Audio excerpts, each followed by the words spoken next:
Our story begins in a land far, far away in Central Europe. As a young lad, Hitler grew up in a small town called Brno Amo Inn in Austria-Hungary with his father and mother. His mother, a sweet, caring person, and his father, a strict and abusive Austrian customs officer.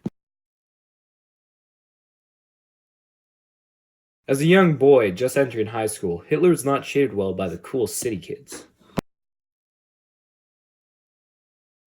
Hitler had little interest in school subjects. Instead, he would spend most of his time drawing, which he was very good at.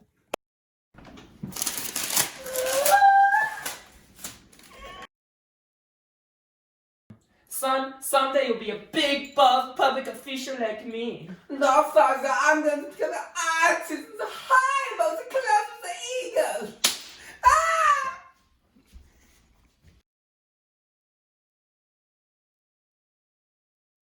By the time that Hitler was 16, Hitler dropped out of school, and for the next 2 years he did nothing, was unemployed, and spent his time with his only friend, Augustus Kubizek.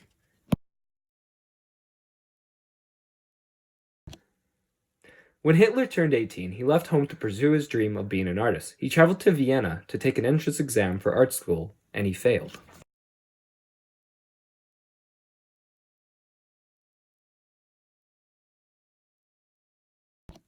Hitler stayed in Vienna, still hoping to get a job in the arts. Instead, Hitler ended up living off the streets in the early 1900s, making a mere income selling postcards.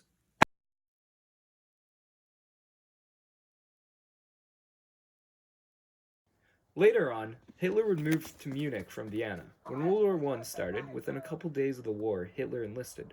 Hitler was a runner in the war. Hitler was very lucky. He had many close encounters with death and survived. But his luck ran out in 1918. He was temporarily blinded by a British gas attack. While still recovering in the hospital, Hitler learned of Germany's defeat and surrender. Despite what he had gone through in the war, Hitler considered it the best time of his life. He was awarded the First-Class Iron Cross for his bravery on the battlefield. The Treaty of Versailles conditions weakened Germany and humiliated the German people. Hitler, seeing the country he loved humiliated, made the hatred grow in him. Hitler believed that the ones responsible for their defeat were the communists and the Jews. After the war, Hitler was tasked as an informant, investigating the German Workers' Party. But when he went to one of their meetings, he was shocked to find out that they weren't communist at all, but extremely right, so he joined the party.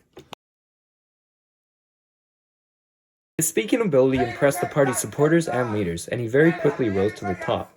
Hitler then renamed the party to the Nazi Party.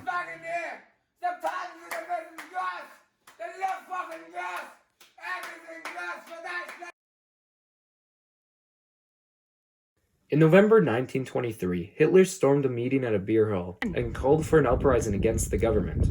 With his supporters, he marched down the streets of Munich. The police put a stop to it by open firing upon the Nazis. Hitler was then imprisoned. He was to serve 5 years, but was let out after 9 months. During his time in prison, he wrote his book, Mein Kampf. When Hitler got out of prison, he found out the Nazi Party's influence had increased throughout the country. For the next couple of years, the Nazis gained even more power, and in 1932 they became the biggest party in German parliament, and Hitler was made Chancellor of Germany. In 1933, President von Hindenburg died, giving power to Hitler. In the same year, the Enabling Act was passed, giving Hitler total power, resulting in a dictatorship.